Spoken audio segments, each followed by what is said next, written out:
Merci d'écouter la radio nationale du Mali. Il est 13 heures à Bamako, même heure partout au Mali. Dans un instant, la deuxième édition de Mali Actualité.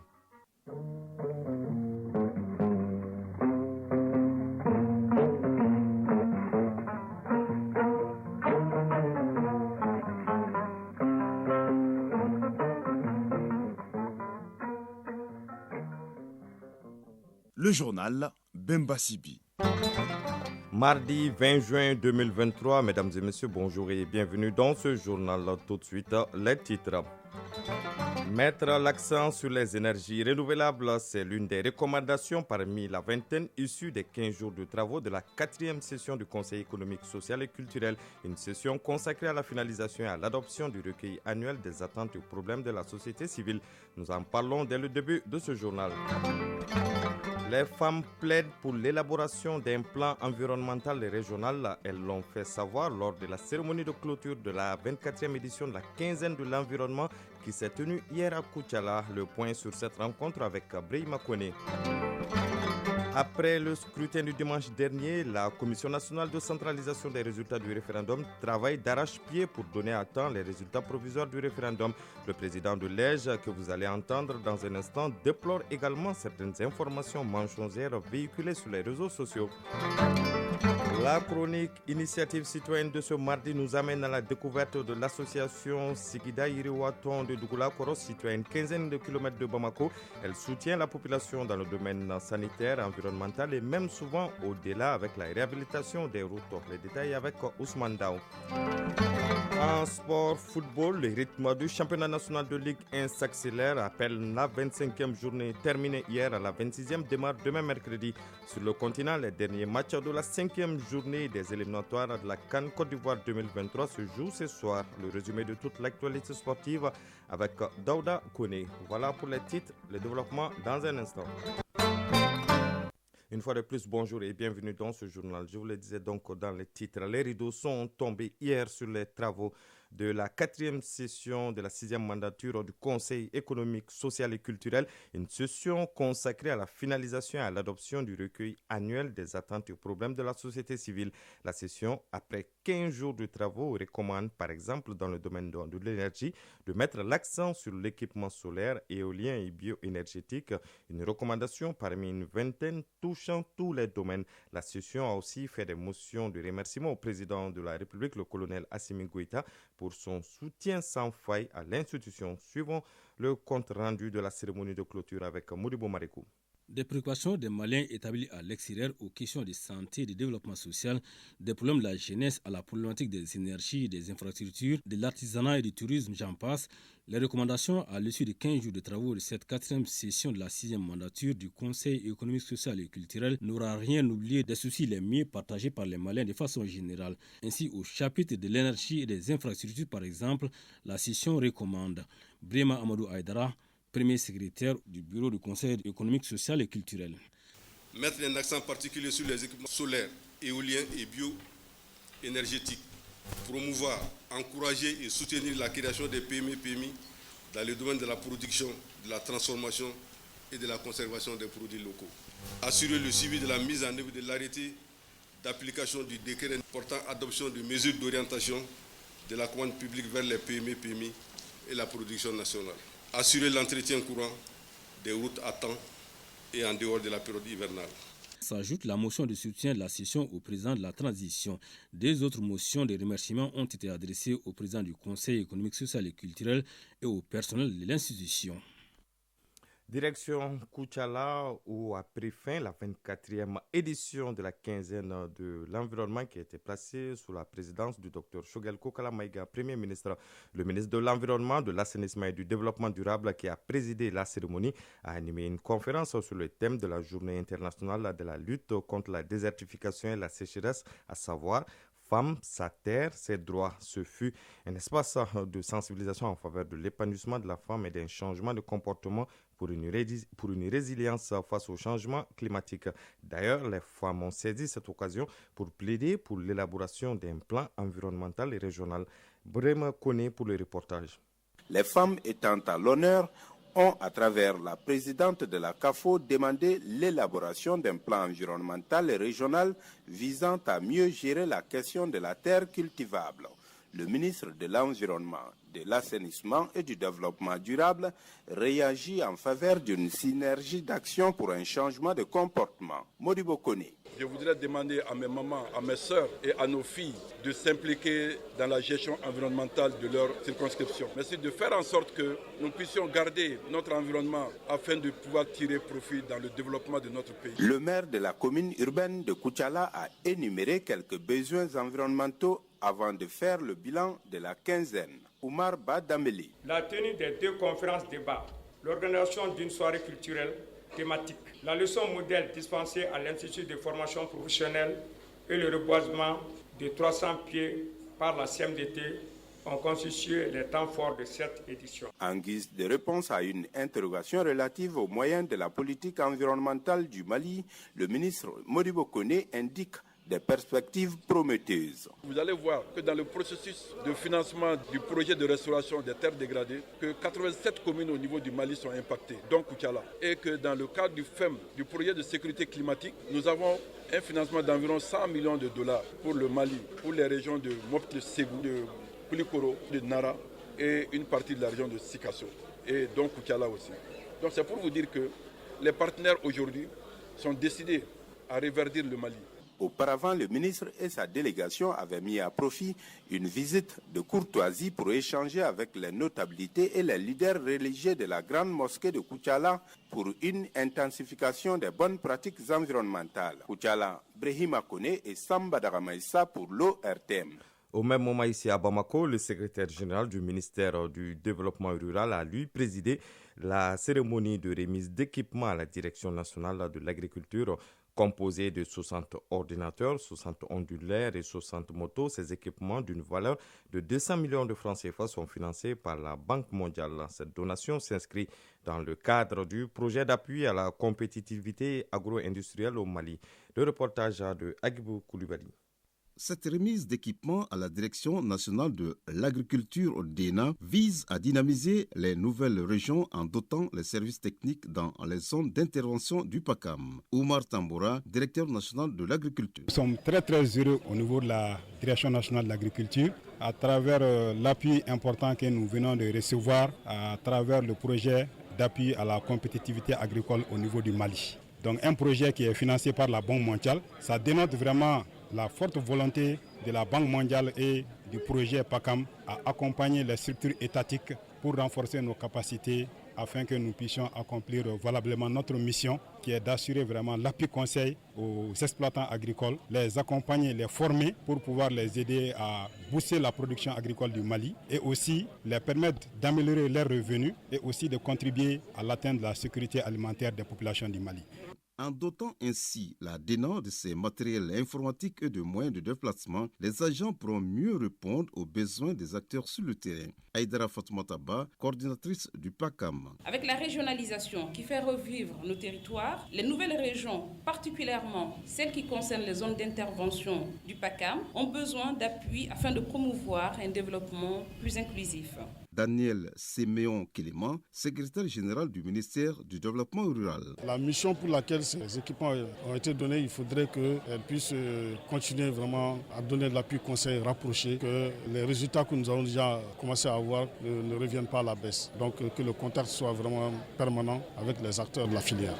L'objectif visé par le PACAM, faut-il le rappeler, est d'accroître la transformation et l'exploitation des produits agricoles, cela afin de réduire les pertes post-récolte et assurer de meilleurs rendements.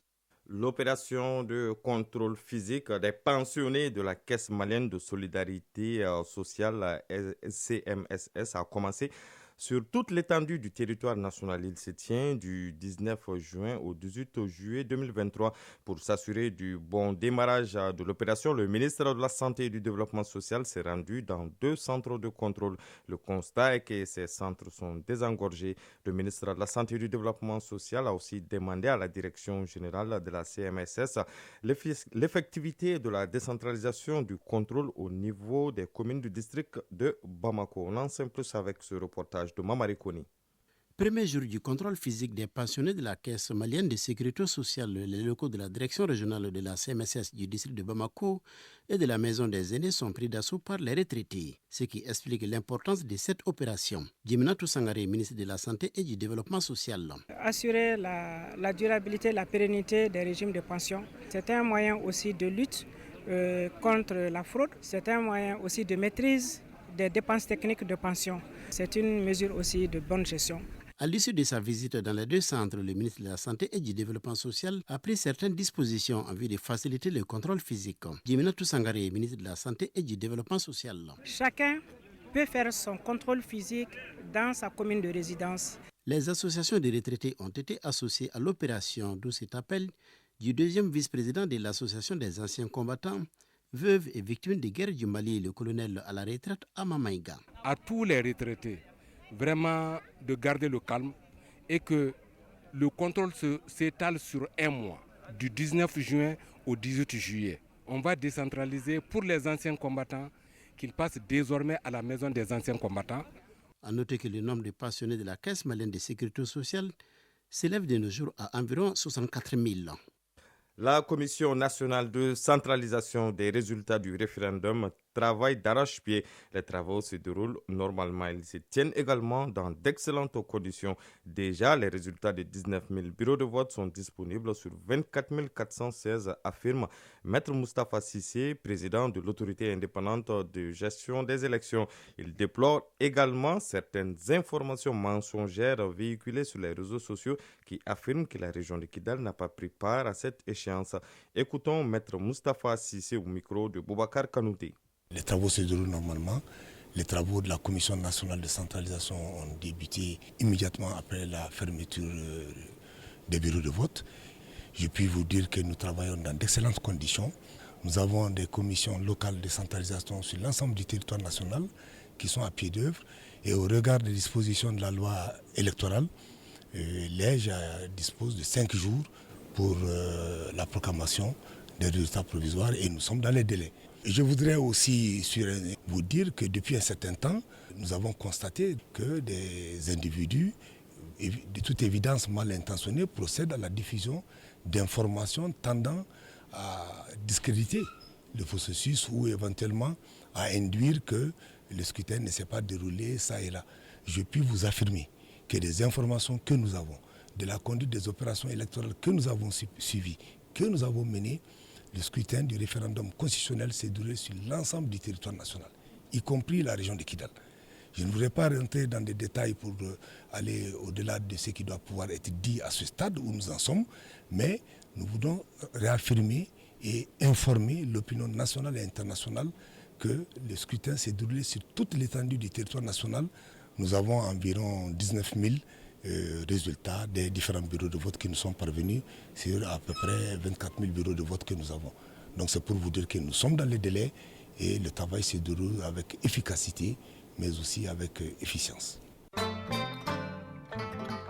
Actualité hors de nos frontières en Côte d'Ivoire, des nouveaux sites sont en construction pour accueillir les réfugiés venant du Burkina Faso. À ce jour, le gouvernement ivoirien estime à plus de 27 000 le nombre de réfugiés et parmi eux, plus de 15 000 ont été enregistrés par les autorités ivoiriennes et le Haut Commissariat des Nations Unies pour les réfugiés. Ces personnes ont fui les menaces des groupes armés terroristes. Les autorités congolaises et la mission des Nations Unies MONUSCO ont fait le point hier dans la capitale sur la mise en œuvre du retrait de cette mission onusienne. Ce retrait fait suite à la demande de la population de l'Est de la République démocratique du Congo. L'annonce a été faite par Patrick Mouyaya, porte-parole du gouvernement. En Ouganda, les inhumations ont commencé après l'attaque dans la nuit de vendredi à samedi d'un lycée à Lubirira, à Mondoui, près de la frontière avec la République démocratique du Congo. Ce massacre a fait au moins 42 morts, parmi lesquels 37 élèves. Les autorités ougandaises accusent le groupe terroriste islamiste ADF d'être à l'origine de cette catastrophe et ont annoncé hier que 20 collaborateurs présumés de ce groupe ont été arrêtés. On termine par le Madagascar où après 3 ans de travaux, le site royal de Rova a rouvert hier ses portes. Le Rova est situé au sommet de la colline de Manjakamiandana dans la haute ville d'Antananarivo. C'est la demeure des souverains du 19e siècle. Les Tananariviens et touristes se sont pressés le même jour pour découvrir la rénovation de ce site. Cette réhabilitation va permettre de mettre en valeur le patrimoine malgache selon le ministre malgache de la Culture et de la Communication. À 13h passées de 14 minutes à présent, la page sport de cette édition.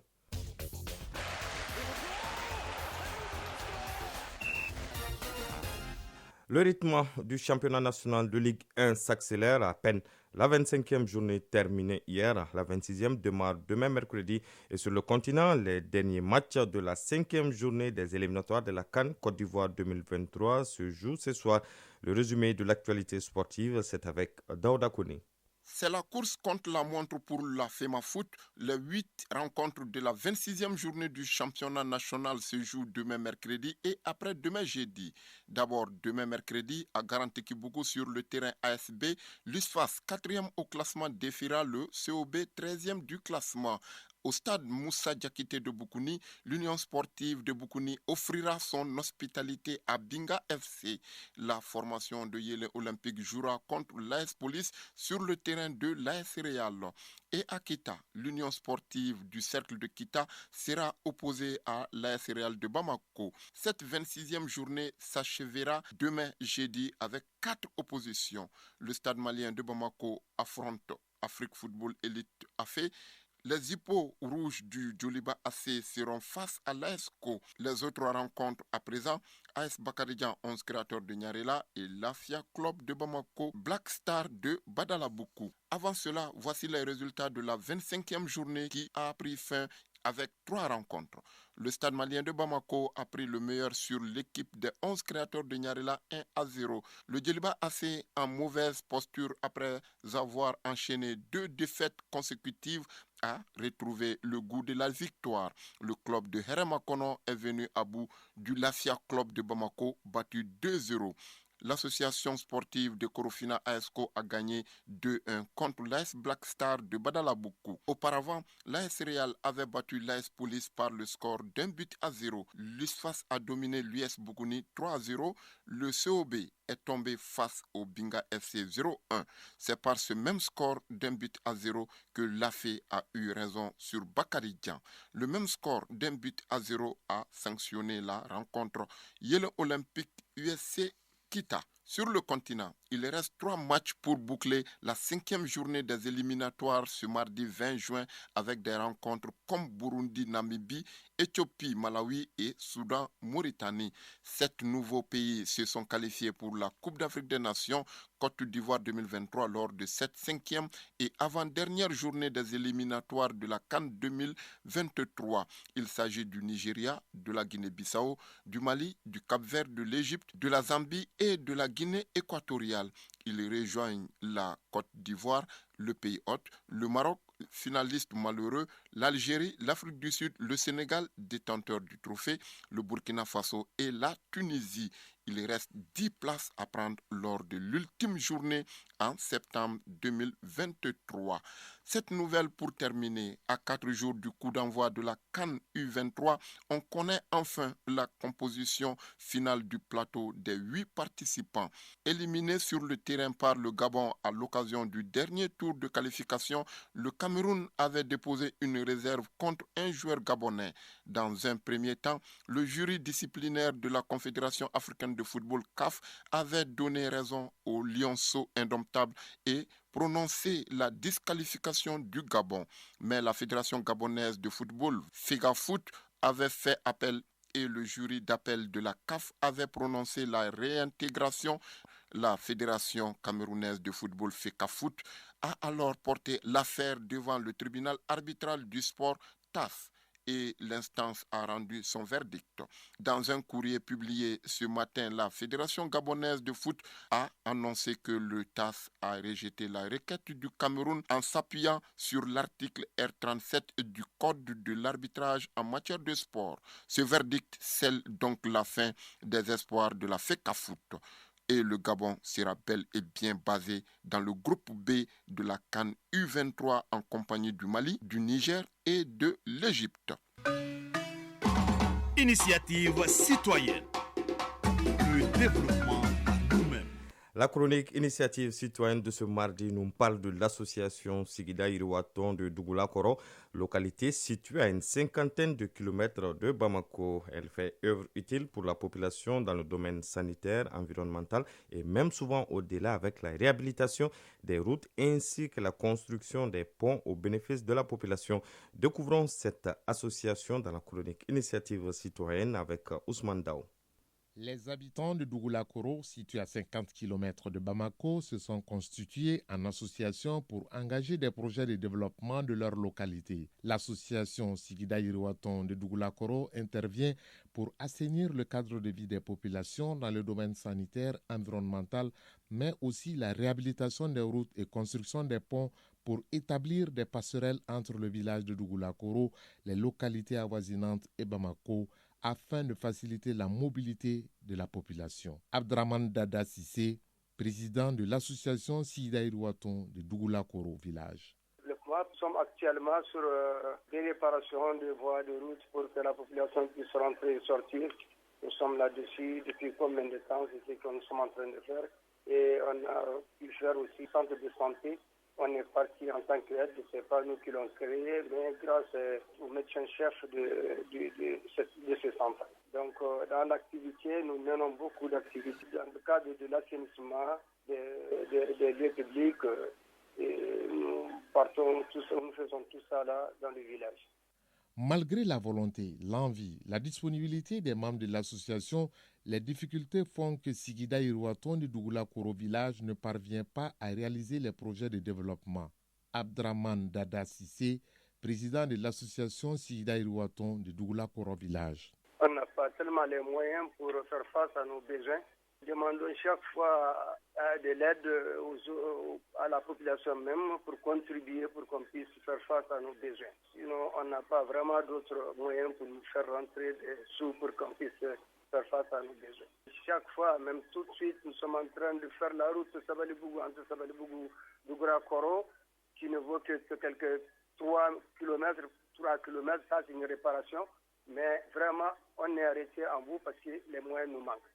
Et on a pu faire la route Dougoula-Koro encore à Yirmadio.